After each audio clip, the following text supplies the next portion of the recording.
Peace be with you, everyone. Welcome to the channel. My name is Trevor. Very grateful to have you here. And today's video, I'm going to be sharing with you 10 affordable men's colognes that are gentlemanly and perfect for the fall and winter time. So these all have some type of ambery accord, some soft, sexy cardamoms type sweetness, maybe some cinnamon, some festive spices, that sort of vibe, but keeping it classy, upscale, high quality despite the affordable price tag. So I'm going to get started right away in the list here in no particular order. These are all going to be under $50 at the best price points. One of these is kind of close to being above 50, but the rest of these are well under 40.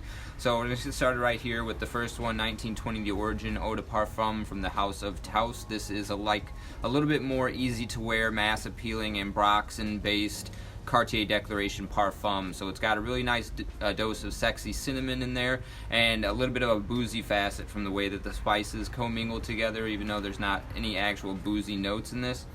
Daphne Bugay is the perfumer, and you have to like cumin and not get that BO vibe off of it because it is a main player note in here, but this does take the Cartier Declaration DNA and modernizes it, makes it a little bit more youthful, and really a big fan of this house, and this you can find for right around $30 as a tester with a cap. Next one is the Angel Share clone. This is Sharaf blend from Zimaya. You could also go with Angel Share, although I feel like this one is a little bit less feminine leaning, at least in the opening. I think they dry down rather more similar to one another, but I do prefer the presentation on this one. You can find this for right around $30, and it gives you a really nice, elegant, gourmand fragrance. Easy to wear, mass appealing. Despite the presentation doesn't really have much of a boozy accord in here, even though the fragrance it's cloning does. This is a lot more of a festive gourmand, almost like a date pancakes. Dates are going to be one of the main sweetening agents in here, so it gives it a unique sort of rich sweetness that's different from normal sugary style sweetness, even though I think there's also like praline in this. At least there was an Angel Share. But yeah, really nice, elegant, classy, gourmand fragrance for men, and you can get this for like right around $30-$35. Okay, next, this one does have a nice kick of booze in here, and it's a little bit fresher and more, I think, easier to wear than its more hyped up, intense flanker. This is Bentley for Men Eau de Toilette. Shout out to Ross at TLTD Reviews. He's the one that convinced me to get the EDT. Everyone else was hyping up the intense, but I do prefer this one more so than the intense, although I do enjoy both. This one is a lot less leathery and smoky, and because of that I feel like it projects a lot more as well. So they're both very sweet, but this one has the sweetness toned down by some of the more like bitter rum style aspects of this fragrance, perfumed by Natalie Lorson as well, so it's got a really good nose behind the DNA, and I just think this one, I think it has some nice festive spices in here as well that play beautifully in the fall and winter festive Advent season, and this is also another one you can pick up for right around $30 for 100 ml. Big dose of vanilla in there alongside the rum. Next one, this is the most expensive one in the list. I think it comes in an 80 ml size, but when they have them in stock at Joma Shop, they are $49.99, so pretty affordable, and I haven't smelled Halfeti's Cedar, but I hear that this is supposed to be pretty in line with that DNA, and this is Chopard Oud Malaki, I believe also perfumed by Alberto Marias or Dominic Ropion, one of those two, and it is, to me this comes off as something like a butter beer from Harry Potter with a tobacco leaning richness to it, so almost like a tobacco cola. But it doesn't really have that cola smell, like that syrupy, sweet, dark, malty vibe that a real cola like Tonka Cola or Enigma from Roja would give off. But this just has this warm, ambery, buttery, but slightly fizzy, sparkly tobacco nuance going on in here. Very easy to wear and fresh ambery fragrance for the fall and winter time, and very classy and elegant. This was my fragrance of the day for Christmas last year. So Chopard Oud Malaki, try to hunt down a deal for sub 50 if you can. Okay, next one, pretty similar presentation to the Chopard. This is going to be a rack store cheapie. So if you are in a pinch and just wanted to grab something a little bit more gentlemanly and are wanting to just run out and grab it right now at a rack store, hopefully they have this one in there. You can usually find this for, I think, sub 15, definitely sub 20. This is Icon from Ben Sherman. This is a little bit like a little bit barbershop-y. I do believe there's some lavender in here, although it's not lavender forward. It has, I actually have it on skin here now. Clove is going to be one of the dominant players here, however, so you get this really classic gentlemanly style cologne with those old school spices like clove, almost like an Old Spice type vibe, but it's modernized a bit with some more sweet facets and rounded out rather well. It is rather cheap. It does say made in China, I believe, on the packaging, so that aside, the opening is very alcohol heavy, but after about maybe 2 minutes it dries down into something very easy to wear, casual but gentlemanly as well, and something perfect for all the way from November up through the end of the new year. So check this one out at the rack store if you see it. This is Icon from Ben Sherman. Okay, next one, rather popular. I think this should be in most of your collections already. If not, it's definitely worth checking out. And I did see this for sub 40 for 125 ml at the perfume spot last time I checked. This is Moustache Eau de Parfum. This is a clone of YSL's Tuxedo. The scent profiles are almost identical between the two. It's very nuanced and nitpicky to get into the justifications for spending an extra $200+ to get the real thing. This one does an awesome job, is easy to wear, mass appealing, a beautiful benzoin sweetness in here that's a little bit more amped up as opposed to a more patchouli focus in the original YSL, which in some sense makes this a little bit more unisex, I guess. I think the original one, because of the patchouli heaviness, makes it a little bit more masculine, but that's another reason this is a great one to pick up if you don't end up liking it yourself. It's something that's easy to gift to either a significant other, a woman, a mother, or you know, any other type of like wedding gift, something like that, something to repurpose. But I highly doubt that you will. This is an excellent fragrance, well blended. Garcia Grettacetto, I think, is the perfumer's name. I think she worked alongside Quentin Bish on Les Mâles Les Parfums. She's got a pretty good, rich portfolio. I think 1 Million Lucky she's also done, so check this one out. It's some really great stuff. Moustache Eau de Parfum from Rochas.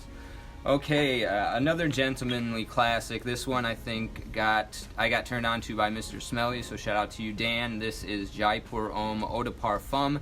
There is an Eau de Toilette. I think they're both worth owning. There is some rather significant differences between the two, although the DNA is identical. The wearing experience and the transition mid and dry down get a little bit nuanced. As you can see though, pretty good dent in here. I do enjoy this one quite a bit. I think it's perfect for Thanksgiving and Christmas Day dinners.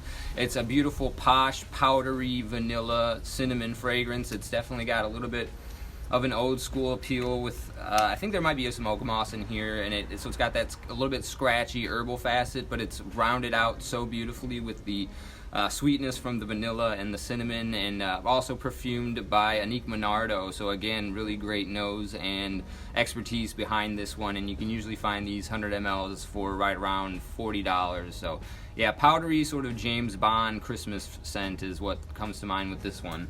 Cinnamon soap. Okay, another one that is really nice, gentlemanly, fresh, easy to wear. You could rock this as a signature scent because it's got a nice fresh green apple tone to it, and it's that green apple that makes it a twist on L'Ennui de l'Homme, the DNA. This is Trussardi's Riflesso, also for right around $30 to $40 for this 100 ml. I think this bottle, some people are critical of it. I think it's rather nice and elegant. It's got this same sort of glass textural feel that the Moustache has. Really kind of like Art Deco 1920s vibes for me.